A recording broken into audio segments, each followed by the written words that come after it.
your customers are expecting a digital experience. They're expecting to be updated real time when someone's on their way, get a quote delivered via text.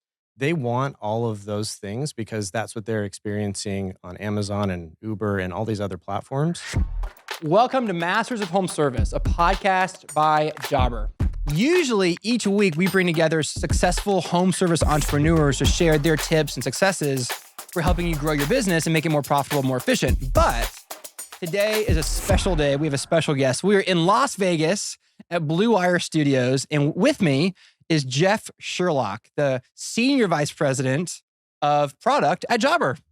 Glad to be here. So you've been with Jobber for a couple of years now. Yep. Here's the thing. I'm a man of the people, Jeff. Yep. I'm not going to ask you, what are you guys developing? Because I know Jobber doesn't talk about that kind of stuff. I get that. But yeah, I do want to ask you some questions about what's coming down the road in terms of the trends of of technology and platforms like Jobber. Yeah. Because you've hired a plumber to your house before. You've had contractors come and home service companies before. So how did you get into home service and Jobber specifically? I mean, I've always had an affinity for technology products that help the little guys. And I think that SMB owners are some of the people that can best leverage and best use technology. And I've always wanted to help build things that help people. And that's really guided a lot of my career decisions. And when I got in touch with Sam and Forrest in, I think it was a couple of years ago, 2021, I was really motivated and very intrigued by this idea of software really helping business owners, not in a superficial way, but in a very real way, help them make more money, help them save time so they can spend more time with their kids. I think that just is a huge part of what drives me and really drives a lot of the things we try and do at Jobber.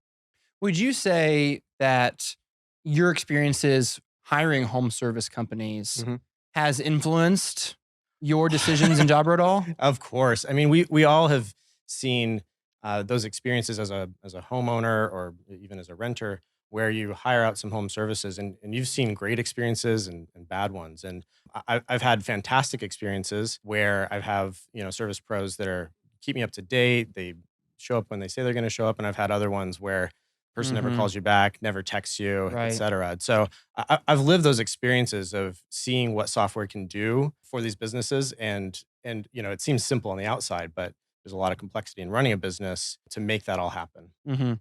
Let's get into Jobber a little bit. Because I know I'm a man of the people. I know our listeners want to hear from you about Jobber and all that. So how does Jobber take a request on recommendation? I submit these all the time. Yeah.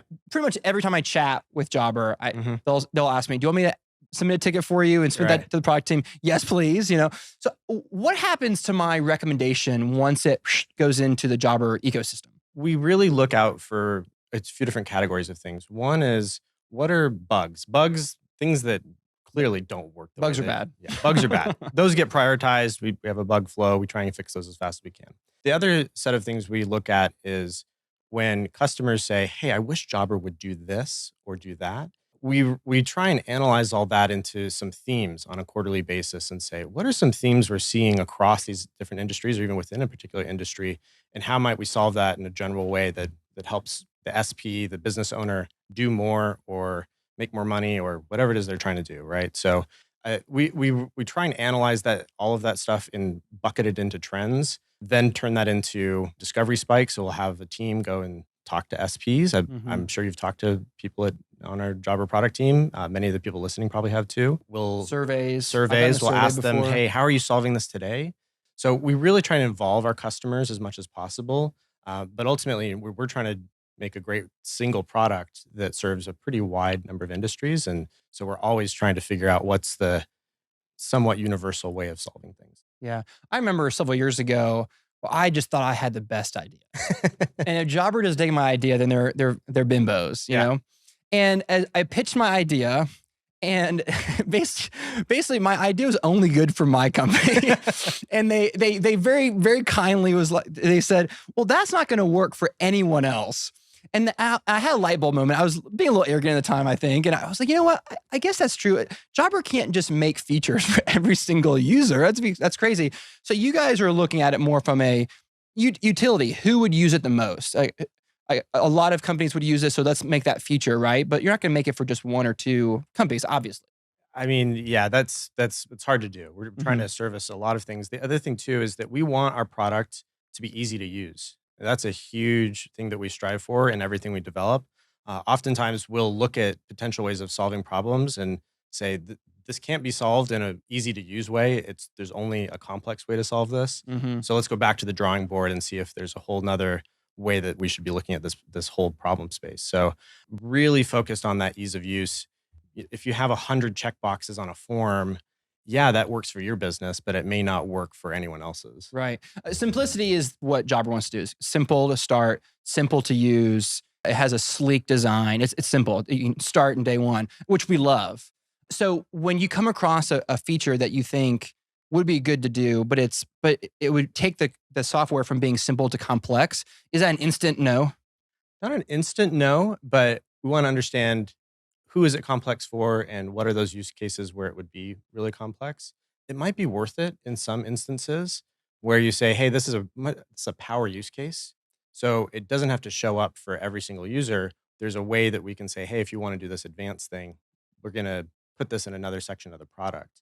But keeping those core workflows really simple is really important to us. Earlier you mentioned trends Yeah. because you want to follow trends. Trends are important, right? Yeah. And not fads, Yeah. but trends. Sure. What are some trends you're seeing? I'll talk a little bit about the home service space in general and what we see. One, I don't think this would be a shocker for anyone in the industry. Labor so hard to hire. Hmm. It's hard to hire, it's hard to retain, it's hard to train. Labor trends are just it's very labor constrained right now in the overall home services space. The second is that we see a pretty big generational shift happening. You see the business owner that's maybe been running this business for 30 years start to need to hand it over to someone else. So that's another trend we're seeing. Mm. And then I'd say the last one is consumer trends and the homeowner trend or whatever you want to call that, the service consumer.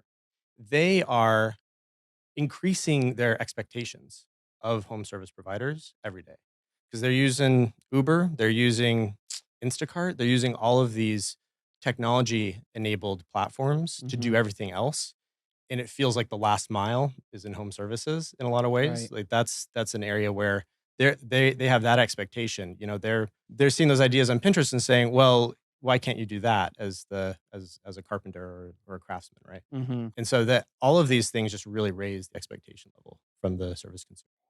Let's take a quick minute to talk about Jobber and how it can impact your business. Jeff, why should someone, if they're not using Jobber, why should they use Jobber? Jobber is going to help them run a simpler, more streamlined business. They're going to be able to spend more time with their friends and family and less time trying to pour over a billion different quotes and other documents. The other major reason is that consumers, your customers, are expecting a digital experience. They're Mm. expecting to be updated real time when someone's on their way, get a quote delivered via text. They want all of those things because that's what they're experiencing on Amazon and Uber and all these other platforms. Jobber makes that easy to do for any type of home service business. Yeah. It's not uncommon for people to ask clients to ask me, are you guys a franchise? Because they assume because of the software that we use, Jobber is a really sleek, professional looking platform. They just assume that we have tons of funds. We built our own software for this franchise. No, Right. we're just one location with Jobber. If you're a new user and you want to try Jobber, go to jobber.com/podcast deal, get an exclusive discount and go start today. Jeff, one thing I really want to drill down on a little bit is on a day-to-day basis, how are you guys staying ahead and like knowing what the trends are and really digging in and knowing where's the market going? Like on a day-to-day basis, how are you guys really getting into that? On a day-to-day basis, we have a bunch of tools that we use to analyze not just the stuff that people write into us about, but also we look at how people are using the product today.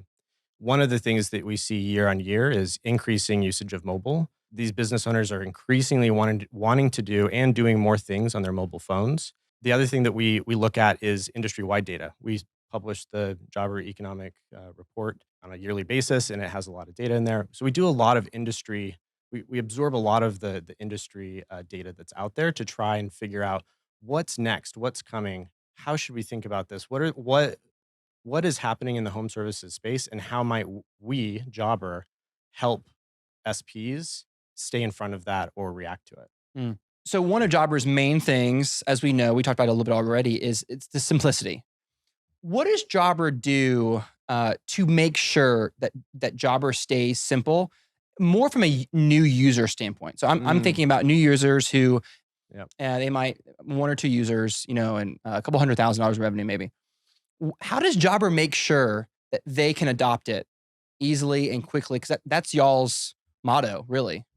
Yeah, great question. I think this is a huge area of focus. So we spend probably an outsized amount of time thinking about this new user experience because it's so important. It really determines often the success of a business owner or business on Jobber. Because if you don't nail that first time user experience, they're gone. They're going somewhere else, right?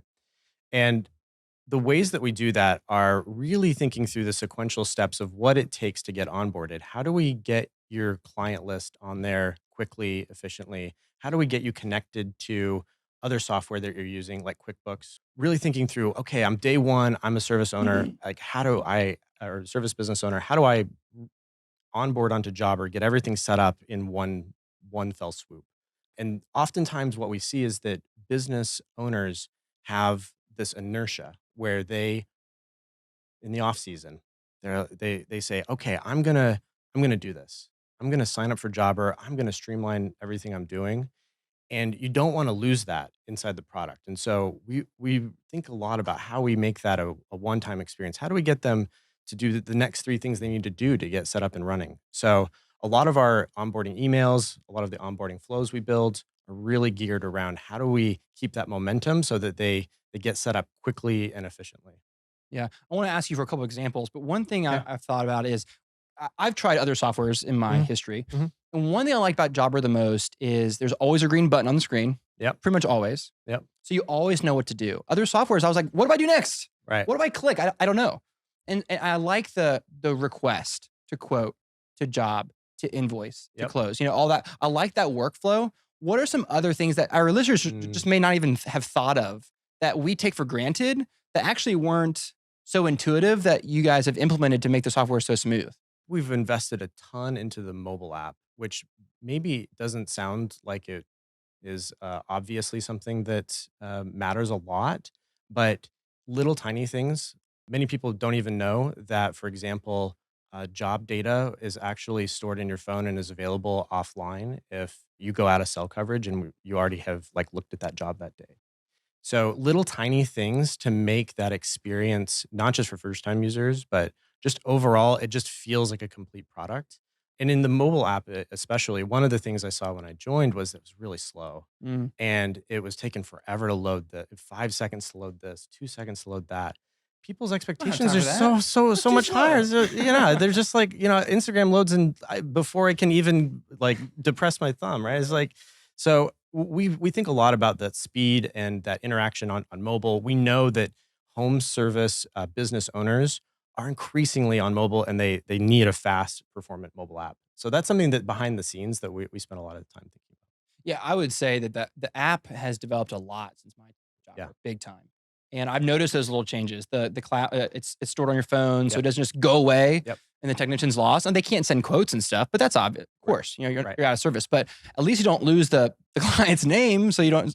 Hey, Buckaroo. You Right. say, hi, Mr. Jones. Those little things make a big difference in the customer experience. And that kind of stuff matters to our listeners. Oh, it matters a lot.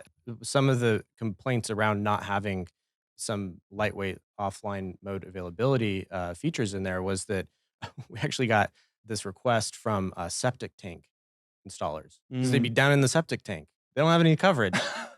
And they're trying Of to like repair course. this thing. And they're like, well, how many holes did this thing have? And they want to look it up and they can't find the info. And so Wow. just Yeah. crazy things like that you don't sitting behind a desk, you don't necessarily think about. Totally. Okay, I gotta ask you. AI is all the rage. And Oh, it's not just a fad. yeah. AI is serious. It's here to stay. What are you guys doing with AI? Where is it going? I think in terms of AI, there's been a ton of advance in AI in the last 12 months that I think has surprised a lot of people. As someone that's worked in tech quite a while, surprised me. I didn't see some of these advances coming this quickly. And I think that when really looking at how a home service business operates, one of the things that starting to look at these AI tools is very apparent is that I mean AI is great. There's a lot of things that we want to do with it. We'll get into that. AI is not going to unclog your toilet. Hmm. There's Yeah, still a well need said. for the home service business owner to go and do the work, Yeah. right? And so all the other things we can help with, AI can help make quotes faster, can help you get up and running even faster, can maybe give you advice about how to run your business in a way that is very, very personalized. It can look at your data and say, hey, what if you did this? What if you did that?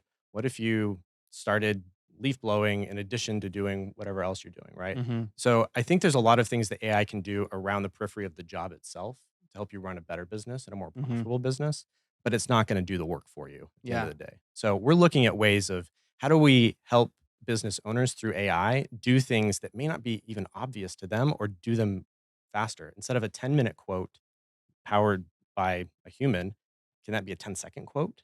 Is there a way to really cut down on the time it takes to run all of the parts of the business that nickel and dime your time? Can AI help really accelerate a lot of the things that you're already doing? All right, Jeff. So one of my favorite features, and it's a new feature, is online booking. I'm sure it's your favorite feature too. It actually is. It's something that when I joined Jobber, I was on a bit of an internal rampage to go build. So it's near and dear to my heart. Sorry, everyone internally that. Well, you were right. So, so here's the deal. Eventually, and this is actually happening in some cities, as far as I know, but eventually, you're going to be laying in bed. Alexa, send someone out here to cut my grass. Zzz. Yeah. They're coming Tuesday at 8 a.m. Great, Yep. thanks, Alexa. And our listeners want to be that company that Alexa gets to, right? Totally. Now, I personally think I think online booking, I think that's bridge to that. So I am a big believer in online booking, not for every business, to be very, Hmm. very clear, but I think many more businesses than even people think today could be powered by self-serve online booking. And I think that the consumer expectations going there, and it's going there really, really quickly.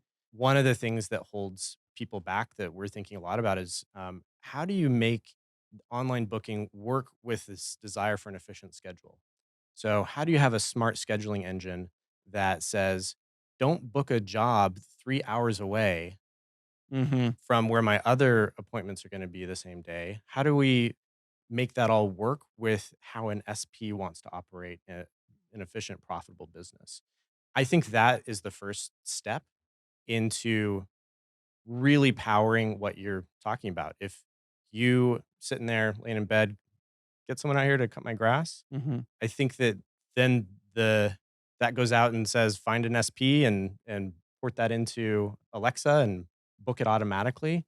We want to help SPs do that, Yeah. and I think that that is where some level of that is gonna be the consumer expectation in 3, 5 years, not too long, and Hmm. we're committed to helping SPs be the one that's on the other end of that. And there's also a bridge though. You need to be able to connect it to Google or the Yep, search engines. yep, And I know Jobber because in my settings there is a link or yep, whatever the fancy word is yep, for integration yep. with Google. Are those all cousins to each other? These are all things that are triangles that are connected. Yeah, yeah. You can think about online booking as the entry point for the customer into your schedule. And we want to connect that to as many places as you want us to connect it to.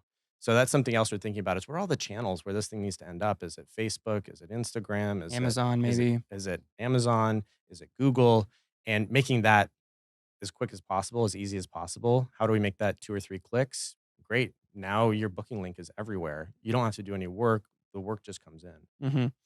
Quick story. I remember talking to one of the managers at Jobber, Jordan, and we were talking about the online, or sorry, the automatic invoicing when it came out several years ago. And I used the word like a button, and he said, "Well, Mhm. what if it happened without you pressing a button?" Mhm. And he blew my mind. I was like, "Is that even possible?" So now it literally just happens without any trigger whatsoever. And that's when I realized that there's a lot more potential with technology than I ever realized. Yeah. Yeah. Ever realized. One of the things that we see with this generational shift that I alluded to before, which is you've got all of this next gen business owner. What they want to do is they want to run the business part as automatically as possible. They don't want to sit there and have to call back every person that calls them and try and negotiate some time on a physical schedule. They want it to be all self-serve, all really automatic, really easy to run. And I think that that is something that we see a bit of a departure versus the old school service pros that are just really trying to digitize what they're doing on pen and paper. Mhm. And that expectation of, well, once you go down that road, you can start to automate a lot of things that are taking a ton of time, a ton of energy that don't need to be. Jeff, so I was sitting in my hotel room 2 nights ago, and I saw an update in Jobber, the little red dot, which I love. It's like Christmas time for me. What's the update? And it was a Spanish app, right? Yeah. Let's talk about that. Yeah. So talked a little bit about all of the challenges with labor. And one of the things that we saw happening is that people wanted a Spanish language version of the mobile app, which makes a lot of sense. There's a lot of folks working in home services that are predominantly or prefer to only speak Spanish.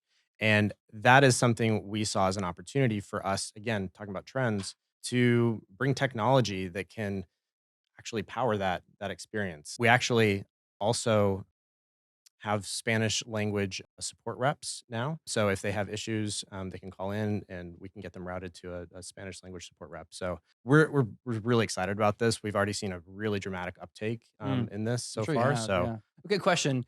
Is everything in Spanish or just the user interface? Or like, are the visit instructions in Spanish too, somehow? we haven't done that yet, looking Okay. at how to do an automatic translation of those. Yeah, that'd be Right awesome. now, it's just the interface. Okay. Yeah. Great. Well done. That's a huge build. Yeah. Yeah, it's impressive. Yeah. I think one of my employees might like that. Well, Jeff, before we close, I do want to give you an opportunity to give our listeners and myself just like a hint of what are you guys working on? What are you guys excited about internally with the direction of Jobber, and maybe an example or two of what you guys are working on? I'd say like for the first decade or so of Jobber's existence, really focused on this core workflow, the quote, job, invoice. It all works really well. So how do we make that faster and faster? That's always going to be a focus of ours. But going beyond that, we're starting to think about how do we help SPs not just run this workflow, but also grow their business? How do we give them tools to grow their business that are easy to use, that aren't intimidating, that aren't built for expert marketers, but are built for people like you? Hmm. And I think that that's something that a lot of businesses struggle with, frankly, and they would benefit from having simple tools to be able to do that. So that's something that we're looking at doing. Stay tuned. I can't feel too much, but the other one that I'll kind of hint at a little bit is thinking about other financial tools to help businesses manage cash flow, get paid faster. So that's another area that you'll probably see a little bit of movement from us over the next few months. You heard it from Jeff first, guys. That sounds good. Jeff, really appreciate this. Yeah. I love Jobber. It's changed my business, which means it changed my life. And you're a part of Jobber, and I appreciate you being here. Earlier, you said something that really struck me. You said robots or maybe AI. AI is never going to unclog somebody's toilet. And that is so true. And I think Jobber is on the cutting edge of making sure that you empower those service providers to continue unclogging people's toilets because we need that, don't we? Yeah. Yeah. So give us a final thought. Home service pros and home service businesses really are not going to be fully replaced ever by technology. The best we can do is help you run the business, but we can't get up on a ladder as the technology itself. We can't unclog the toilet. We can't turn the wrench with AI. Mhm. So that's always going to be in the hands of the home service pros. We're trying to help you do everything else. And we're going to try and make that easier and easier and easier to run a really good business. We have an internal saying, which is it should be hard to build a bad schedule on Jobber, and that's something we think about a lot. It should be hard to build a bad quote. It should be hard to build a incorrect I invoice, like that. right? And so that's where we're focused our energy. We're not trying to get AI to unclog the toilet for you. Mhm. Well, I really, that's great. I really appreciate it. So thanks for being here. Yeah, Every decision you make impacts 200,000 users. So I appreciate every decision you make, but thanks for coming in. I really Yeah. appreciate it. of course. Happy to be here. Well, I hope you enjoyed that little glimpse into Jobber and the future of home service. I'm your host, Adam Sylvester. You can find me at adamsylvester.com. Your team and your clients deserve your very best. So go give it to them. We'll see you next week.